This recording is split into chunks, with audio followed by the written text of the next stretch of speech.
சத்குருவிற்கு வணக்கம். எந்த சூழ்நிலையில் தங்களை நினைத்தாலும் கண்ணீர் தழும்புகிறது.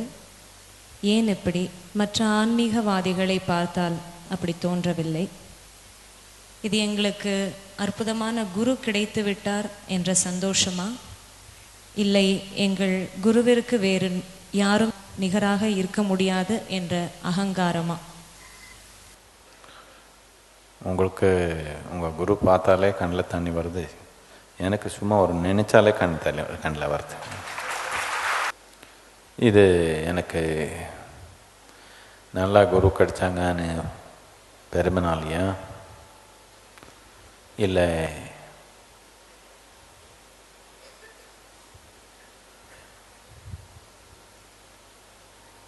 எனக்கு ரொம்ப பெருமை தான். நம்ம குரு ரொம்ப உயர்ந்தவங்கன்னு எனக்கு ரொம்ப பெருமை. உங்களுக்கு இல்லைன்னு நான் என்ன பண்ணுறது?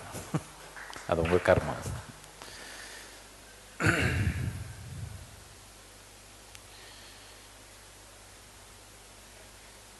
இது நிறைய ஆன்மீக குரு வேற ஆன்மீகவாதி வேற பார்த்தீங்கன்னு சொல்கிறீங்க. நான் ஆன்மீகவாதி இல்லையே,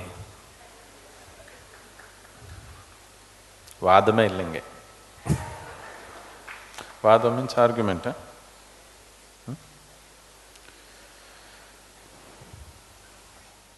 ஆன்மீகவாதி வந்தால் அது கண்ணில் தண்ணி வரணும். என்னத்துக்குன்னா அவர் இருக்கிற நிலை பார்த்தா கண்ணில் தண்ணி வருது எனக்கு.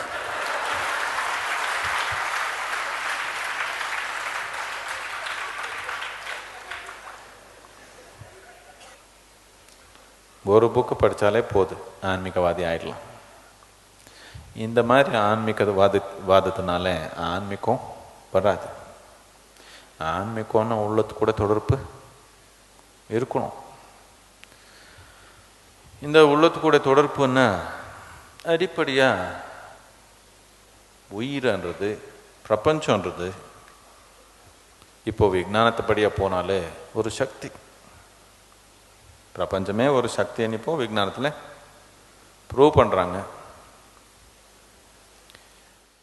இந்த அடிப்படையில் நான் பார்த்தேன், ஒரு ஆன்மீகமான சூழ்நிலை அண்ணா இல்லை ஒரு குரு அண்ணா ஒரு சக்தியான சூழ்நிலை உருவாக்குற மாதிரி இருக்கணும். போதனை கொடுக்கறது இல்லை, போதனை கலந்து கூட கொடுக்க முடியும். 4 வார்த்தை கற்றுக்கிறது என்ன யார் வேணாலும் கற்றுக்க முடியும். போதனை கொடுக்கறதுக்கு எந்த ஒரு ஆன்மீகம் தேவை இல்லை. நீங்கள் என்ன கம்மி போதனை கொடுக்குறீங்களா? வீட்டில் எல்லாமே கொடுக்குறீங்களா இல்லையா? உங்கள் குழந்தைக்கு, உங்கள் மனைவிக்கு, யாருக்கு அடித்தாலும் கேட்கறதுக்கு யார் தயார் இருந்தாலும் அவருக்கெல்லாம் போதனை கொடுக்குறீங்களா இல்லையா? நீங்கள் என்ன கம்மியா? போதனை கொடுக்கறதுக்கு எந்த ஆன்மீகமும் தேவை இல்லை. ஆன்மீகம்னா இந்த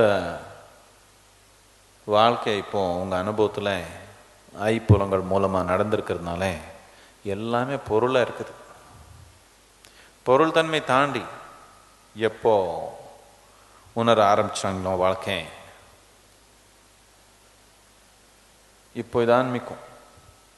பொருள் தன்மை தாண்டி உங்கள் அனுபவத்தில் உயிர் நடக்குது.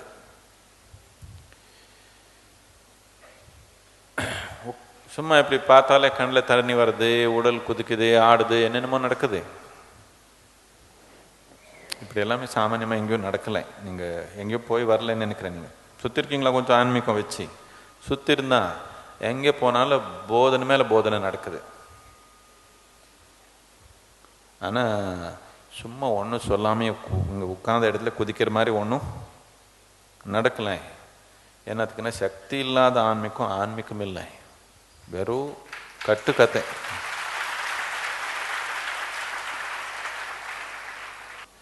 எதுக்கான எப்போ ஒரு போதனை ஆரம்பிச்சிங்களோ, எதுக்கு போதனை ஆரம்பிச்சிங்க? உயிர்த்தன்மை புரிஞ்சுக்காம இருக்கிறதுனால தானே போதனை தேவை வந்துடுச்சு. உயிர்த்தன்மை என்னன்னு புரிஞ்சுக்காம வாழ்றதுனால தானே இன்னொருத்தர் நமக்கு எப்படி இருக்கணும்னு சொல்ல தேவை நமக்கு வந்துடுச்சு. இப்போ உயிர்த்தன்மை புரிய வைக்கணும்னா இந்த உயிர்த்தன்மை எது நீங்கள் உணர்றீங்களோ அது வெளியெல்லாமே உருவாக்குற ஒரு சக்தி, திறமை இருக்கணும், இல்லைன்னா அது நடக்காது.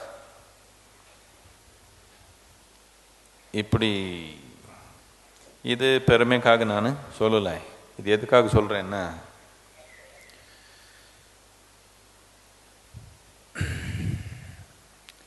வாய்ப்பு இருக்கிறப்போ சாப்பிடாமல் இருக்கிறவங்க வாய்ப்பு முடிஞ்சு போனப்போ அழுவாங்க. அதுக்காக சொல்கிறேன். இந்த மாதிரி ஒரு சக்தி சூழ்நிலை, உட்கார்ந்தாலே எல்லாமே கொதிக்கிற மாதிரி ஒரு சக்தி சூழ்நிலை பல 100 ஆண்டுகளில் நடக்கலை. எங்கேயோ சின்ன சின்ன சூழ்நிலையில் நடந்திருக்குது. யாரோ ஒரு யோகி இருக்கிறாங்க, அவர் சுத்த 4 பேர் உட்காந்துக்கிறாங்க, அவருக்கு ஏதோ நடக்குது. இப்படி இவ்வளோ பேர் கூட்டத்துக்கு ஒரு 1000 பேருக்கு இப்படி நடந்தது பல 100 ஆண்டுகளில். இது இப்படி நடக்கலை. இப்போ நடந்திருக்கிறப்போ வேகமாக சாப்பிட்டுக்கணும். அதுக்கப்புறம் வந்து அளந்தால் ஒன்றும் பிரயோஜனம் இருக்காது. இப்போ பார்த்தா மட்டும் கண்ணில் தண்ணி வந்திருக்குது. ஆனால் எப்போ சும்மா நினைச்சாலே கண்ணு தண்ணில் வருதோ அப்போ உலகத்தில் தேவையில்லாத வேலையெல்லாம் செய்ய தேவையில்லை, சும்மா வந்துடணும்.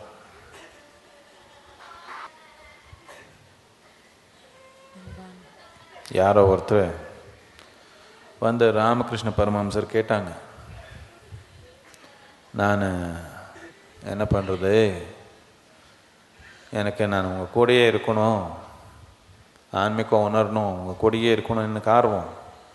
ஆனால் எனக்கு மனைவி இருக்கிறாங்க, குழந்தை இருக்கிறாங்க, ஆஃபீஸுக்கு போகணும், பணம் சம்பாதிக்கணும், நான் என்ன பண்ணுறது?